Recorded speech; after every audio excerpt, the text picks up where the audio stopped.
जय श्री सीताराम, जय श्री राधे श्याम। कल हमने पढ़ा था लास्ट यहाँ तक। सुमंत्र हाथ मल मल कर और सिर पीट पीट कर पछताते हैं, मानो कोई कंजूस धन का खजाना खो बैठा हो। वे इस प्रकार चले मानो कोई बड़ा योद्धा वीर का बाना पहनकर और उत्तम शूरवीर कहलाकर युद्ध से भाग गया हो। अब हम आगे पढ़ते हैं।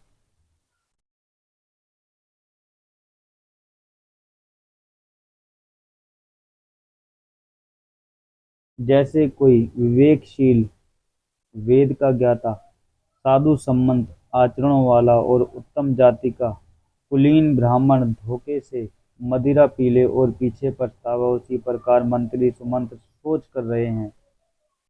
जैसे किसी उत्तम कुल वाली साधु स्वभाव की समझदार और मन वचन कर्म से पति को ही देवता मानने वाली पतिव्रता स्त्री को भाग्यवश पति को छोड़कर पति से अलग रहना पड़े, उस समय उसके हृदय में जैसा भयानक संताप होता है, वैसे ही मंत्री के हृदय में हो रहा है। नेत्रों में जल भरा है, दृष्टि मंद हो गई है, कानों से सुनाई नहीं पड़ता, व्याकुल हुई बुद्धि बैठी कानों हो रही है, बेठिकाने हो रही है, होठ सूख रहे हैं, मुंह में लाली लग गई है, मुंह में लाठी लग गई है, किंतु ये सब मृत्यु के लक्षण होने पर भी प्राण नहीं निकलते, क्योंकि हृदय में अवधि रूपी किवाड़ लगे हैं, अर्थात 14 वर्ष बीत जाने पर भगवान फिर मिलेंगे, यही आशा रुकावट डाल रही है। सुमंत्र जी के मुख का रंग बदल गया है, जो देखा नहीं जाता। ऐसा मालूम होता है मानो इन्होंने माता पिता को मार डाला हो। उनके मन में राम वियोग रूपी हानि की महान गिलानी पीड़ा छा रही है। जैसे कोई पापी मनुष्य नरक को जाता हुआ रास्ते में सोच कर रहा हो, मुंह से वचन नहीं निकलते, हृदय में पछताते हैं कि मैं अयोध्या में जाकर क्या देखूंगा। श्री रामचंद्र जी से शून्य रथ को जो भी देखेगा वही मुझे देखने में संकोच कर देगा, अर्थात मेरा मुंह नहीं देखना चाहेगा। नरक के सब व्याकुल, नगर के सब व्याकुल स्त्री पुरुष जब दौड़कर मुझसे पूछेंगे, तब मैं हृदय पर वज्र रखकर सबको क्या उत्तर दूंगा। जब दीन दुखी सब माताएं पूछेंगी, तब हे विधाता मैं उन्हें क्या कहूँगा। जब लक्ष्मण जी की माता मुझसे पूछेंगी, तब मैं उन्हें कौन सा सुखदायी संदेशा कहूँगा। श्री रामचंद्र जी की माता जब इस प्रकार दौड़ी आवेंगी, जैसे नई ब्याही हुई गो बछड़े को देखकर याद करके दौड़ी आती है, तब उनके पूछने पर मैं उन्हें यह उत्तर दूंगा कि श्री राम लक्ष्मण सीता जी को वन को चले गए। जो भी पूछेगा उसे यही उत्तर देना पड़ेगा, हाय अयोध्या जाकर अब मुझे यही सुख लेना है। जब दुख से दीन महाराज, जिनका जीवन श्री रघुनाथ जी के दर्शन के अधीन है, मुझसे पूछेंगे, तब मैं कौन सा मुंह लेकर उन्हें उत्तर दूंगा कि हे, मैं राजकुमारों को कुशल पूर्वक पहुंचा आया हूँ। लक्ष्मण सीता और श्री राम जी का समाचार सुनते ही महाराज तिनके की तरह शरीर को त्याग देंगे। प्रियतम श्री राम जी रूपी जल के बिछुड़ते ही मेरा हृदय कीचड़ की तरह फट नहीं गया।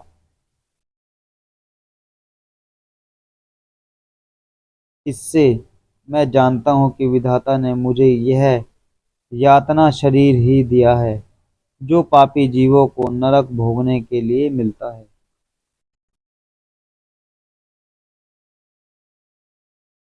देखो सुमंत्र जी को कितना दुख हो रहा है कि दशरथ जी ने कहा था कि आप इनको मना के 3-4 दिन में कैसे भी ले आना, कोई भी वापस आए तो ले आना, कोई नहीं आए तो चलो सीता जी को ही ले आना। और जब वापस नहीं ला पाए तो वो सोच रहे कि अब मैं सबको क्या मुंह दिखाऊंगा,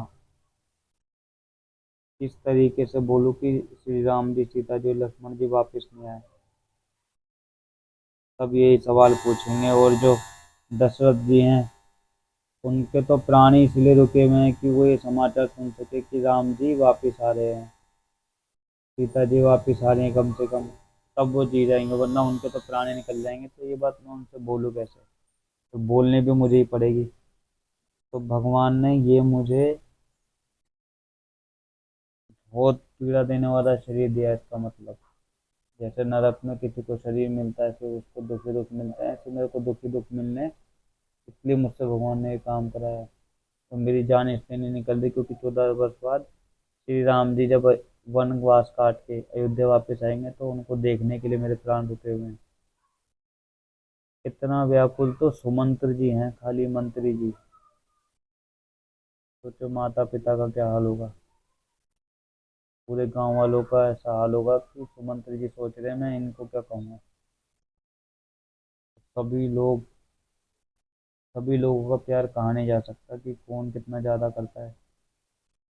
मगर दशरथ जी तो अपने प्राणी इसीलिए बचा के बैठे हुए हैं, रोक के बैठे हुए हैं कि मुझे संदेशा मिले। और इसी बात से सुमंत्र जी घबरा रहे हैं बहुत ज्यादा। सुमंत इस प्रकार मार्ग में पछतावा कर रहे थे, इतने में ही रथ तुरंत तमसा नदी के तट पर आ पहुंचा। मंत्री ने विनय करके चारों निषादों को विदा कर दिया। वे विषाद से व्याकुल होते हुए सुमंत्र के पैर पकड़कर लौटे।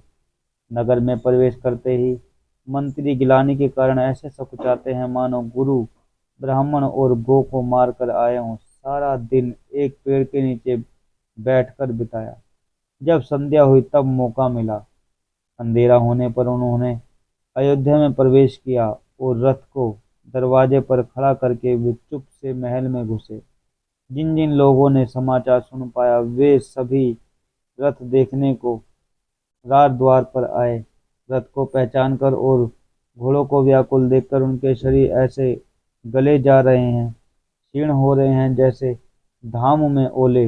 नगर के स्त्री पुरुष कैसे व्याकुल हैं जैसे जल के घटने पर मछलियां व्याकुल हो जाती हैं। मंत्री अकेले ही आना सुनकर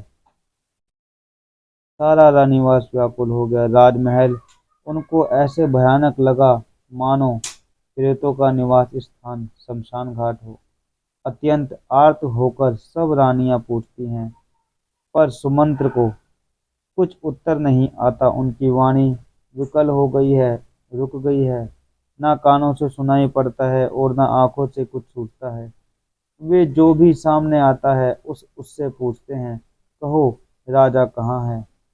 दासियां मंत्री को व्याकुल देखकर उन्हें कौशल्या जी के महल में लिवा गई। सुमंत्र जी ने जाकर वहां राजा को कैसा बैठे देखा, मानो बिना अमृत का चंद्रमा। राजा आसन शैया और आभूषणों से रहित व्याकुल मलिन उदास पृथ्वी पर पड़े हुए। वे लंबी सांसें लेकर इस प्रकार सोच करते हैं मानो राजा ययाति स्वर्ग से गिरकर सोच कर रहे हों। राजा क्षण क्षण में सोच से छाती भर लेते हैं। ऐसी विकल दशा है मानो गिद्धराज जटायु का भाई संपाति पंखों के जल जाने पर गिर पड़ा हो। राजा बार बार राम राम, हा स्नेही प्यारे राम कहते हैं, फिर हा राम, हा लक्ष्मण, हा जानकी ऐसा कहने लगते हैं। मंत्री ने देखकर जय जीव कहकर दंडवत प्रणाम किया। सुनते ही राजा व्याकुल होकर उठे और बोले, सुमंत कहो राम कहाँ है?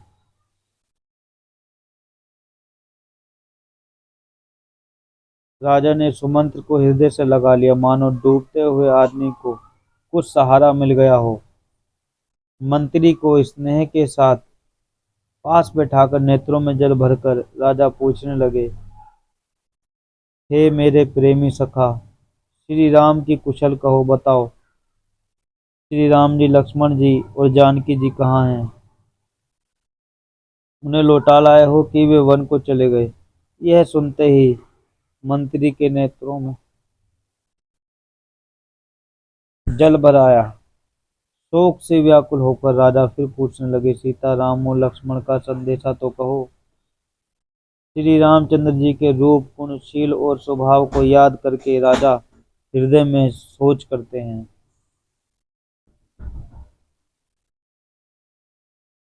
आज हमने यहाँ तक पढ़ा, कल पढ़ेंगे आगे। जय श्री सीताराम, जय श्री राधे श्याम।